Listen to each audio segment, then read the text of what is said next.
I like trains. This isn't really my attempt to do the geekiest talk ever involving trains and lasers and computers and things. It's actually very much about craft and hobbies and about users. We heard about users from GDS this morning. And if any of you have ever done anything in a craft and you've written software, the one thing you realize is that everyone within a craft has completely forgotten about users. They're so obsessed with making the things that they want to that they forget about everyone else there.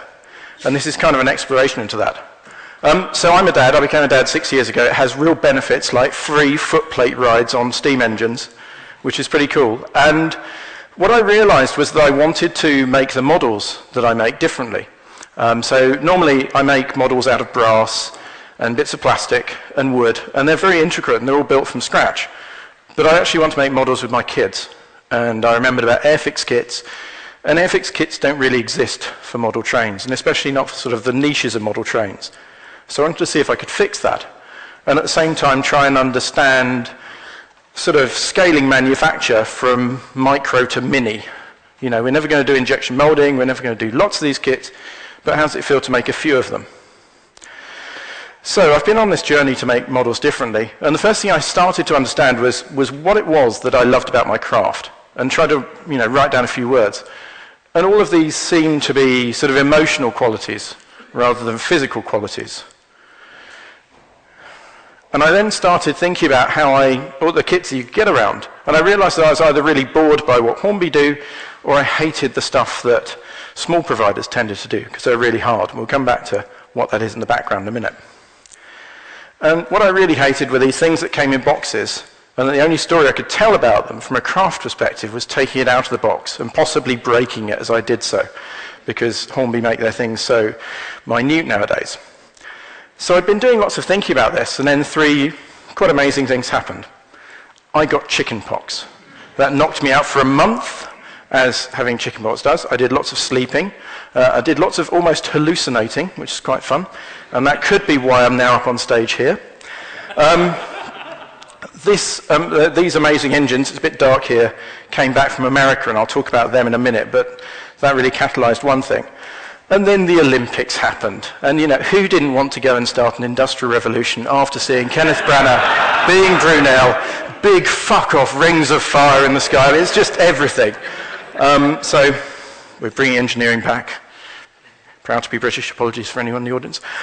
So we thought, could we make a kit of something moderately obscure? Now, for those of you who don't know, I'm surprised people haven't shouted out already, this is a Dinorwic quarry slate wagon. There's only one quarry that had these in North Wales. They carried slates. They had about 1,000 of these. And if you want to make a model of anything to do with the Dinorwic quarry, you need lots of these. And we come back to this. At the moment, this is the best kit for making one of these. This is an etched brass kit. I always describe this as origami with jeopardy. It's like brass and you fold it and you have to hot solder it or use super glue. The number of times you injure your fingers is huge. There is a craft in there, but I'm buggered if I can find it. And I really want to make models. I love making models. I love painting them. I love doing details and scenery. So we started measuring it to see if we could make a kit. So we went to Wales and we measured the real thing. Took lots and lots of measurements, lots of pictures. And then we found this really wonderful 3D modeler. And we said to him, could you make one of these? And he said yes. And about a day later, from all the pictures we sent him, this came back. And then we compared it to the published plans, and we realized that we'd actually got more accurate plans than the published ones. And then he asked me how I'd like to split it up into a kit. So I got out my really elite Photoshop skills, and I colored it in different colors. And then he sarcastically sent the render back in the same colors. And then he put it on a sprue. We sent it off to Shapeways. Bag of plastic comes back. Made one. That's the most amazing feeling in the world. Something that you didn't have before, and you've wanted for years, and you've commissioned it. It's a real fuck yeah moment. And this was the very first one that I made. We've now done some more variations on them. And then, of course, we took it back to meet its big brother, just so we could check the size was right. And the cool thing about size, and this isn't the only place where we're going to talk about scale, is the real holy grail for models is to be able to make the same model in lots of different scales, because you're never sure what sort of mad scale people want. Now, if I did this with injection molding, the tooling for all of those things, even if I could tool it, is about £15,000. So quite frankly, I'm not going to do that. But using the same 3D file, we can make them this size, we can make them this size. The small one that's up there is about half the size of this, and it's still functional, all from the same file. So it becomes really, really cost effective and really interesting. And so I thought, there might be something in that. And then we got distracted. We got distracted by this amazing engine. This is Winifred. She was made in 1885. She is essentially the Victorian-era dumper truck. That's what she did. She just dragged things from here to there. There was no finesse about it. But she worked until 1965. And I can't imagine a JCB nowadays having that long a lifespan. And it's all to do with engineering, knowledge, and craft. These things were mended by hand by men with hammers and welding torches in workshops in Wales. And they knew what to do. They understood engineering. They understood their craft. And as a result, they had very long lives. And then in 1965, the quarry decided that it didn't need steam engines anymore. It wanted to use diesel engines. And Winifred and some of her sisters got shipped off to America. They were bought by an antiquities dealer. And Winifred ended up in a storage unit underneath the grandstand of the Indianapolis Motor Speedway for about 45 years, before eventually she was repatriated. And she was repatriated about the time that I had chickenpox. And I remember reading lots and lots and lots and thinking, if I get in touch with the man who's just brought her back, he might think I'm a stalker, but I might say, can I come and scan your train with a laser and see how it goes? And so I did, and I was sort of saying, look, it's amazing, it's incredible, I've compared the pictures, it's identical, it's the same as it was. And he was like, this is brilliant, this is fantastic. So it's particularly brilliant because ever since he brought the engine home, everyone has been telling him what to do with it. It's such an amazing historical artifact. I mean, imagine anything that hasn't been touched for nearly 50 years and being in a room with it. It's quite phenomenal. And everyone's saying, you must leave it as it is, you must put in almost a vacuum to display it. And suddenly we could capture everything about it with a laser scanner and a gigapan scanner. And so that's what we did. And to give you an idea, these are all the parts that normally get replaced when these things get mended. So if you did repair it, it would change.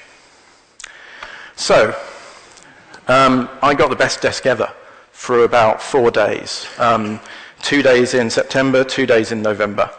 We went to Wales, it was freezing cold, it rained all the time. We were indoors and we introduced Winifred to all the technology that she'd missed while she was sleeping. And the first robot that she met was the Gigapan camera.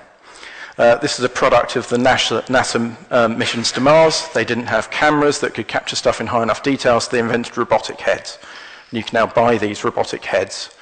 You take loads and loads of pictures, and you stitch them together, and you get something that's about 508 megapixels. So we're capturing tiny details with this. And then we got a lucky break in the weather, and we managed to catch the other side. That's a lucky break in the weather in Wales, by the way. And the detail is just incredible. You can see individual scratches. You can see where the hands of the driver's been on it. You've seen where they've mended the pipework and bent it by hand. You can see the remnants of the last fire, the last ash, all of the slate on the floor of the cab. You can see on the driver's side, just about here, where he stood every day and worked and rested his foot against the side, and that's where the paint fell off. There's loads of details. And we felt at the end of this that we'd done all right and that people couldn't really complain about her changing. There's even some very early graffiti from one of the drivers who's punched his name into a piece of brass there. Then we introduced her to the second one, which is a laser scanner. This was the only time I could actually capture a picture of the laser. Flickers really, really, really fast. You expect it to be like Tron. It's not. We did think about putting all the sort of blue lines back in post, but we decided that'd be cheating. And a man arrived with his laser scanner and a collection of these white sizing balls. These are so you can get an idea of how big the thing is that you're measuring against. And in very cramped conditions, this is Ben from a company called Digital Surveys. He normally does oil rigs for a living. He normally scans oil rigs because nobody has any plans of them. So they go and they retrospectively make plans. So this was quite nice for him, really. Even better weather than he normally gets in the North Sea. And what came out was a laser scan, which is this. So this is a point cloud of the engine. I'm not quite sure how much data there is. Finally, when we last looked at it, it was something like 500 gigabytes of data to get this sort of resolution. We've actually borrowed an even bigger scanner for doing the next one, and we'll get even better data. This stuff is getting cheaper, quicker, better data all the time. It's like Moore's law for the physical world. 3D printing, 3D scanning. They're in that mode. Maybe they're even exceeding it. So we then did a lot of analysis, and this is the computer model of Winifred. And this is going to be really useful for them putting her back together again. And we've even got details like the dents that are in her. And of course, once you get data like that, the first thing you want to do is print it. And so I sent off to Shapeways, and it came back. And here she is.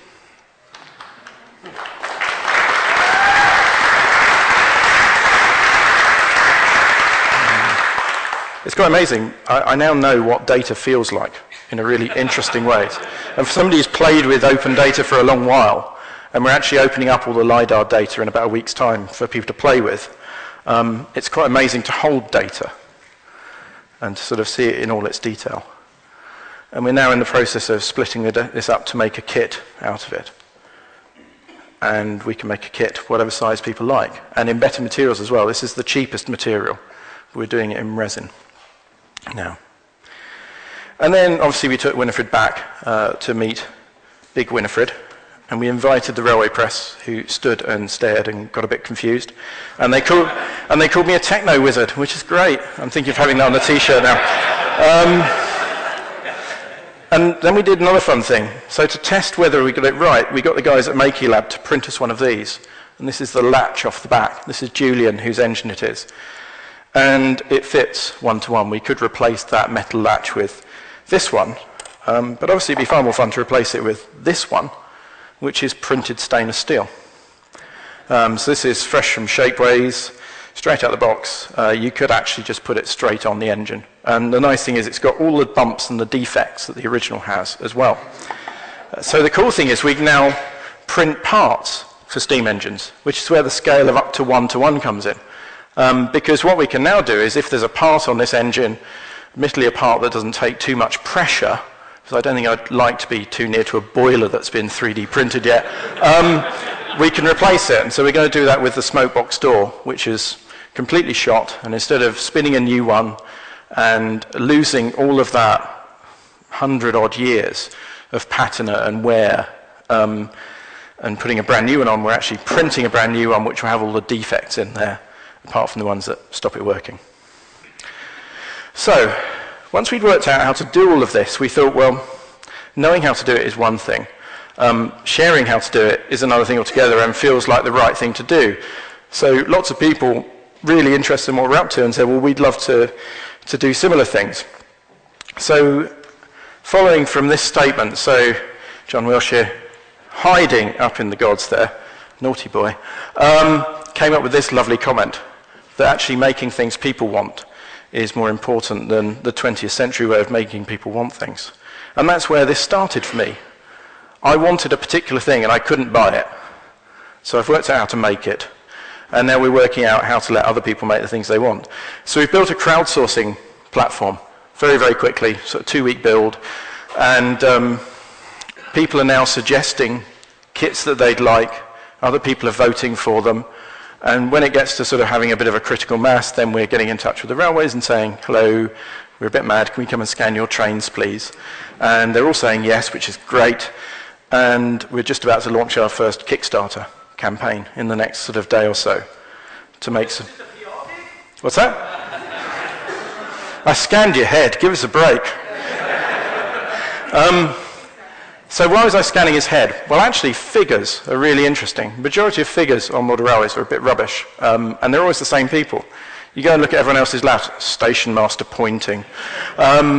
And so we thought it'd be kind of fun if we could actually scan people's faces and people's figures, and we could create them for their railways, which we're just starting to prototype at the moment. And to give you an idea of sort of scale, it's a bit dark, but that's a 5p piece on the right, and this is a model figure on the left.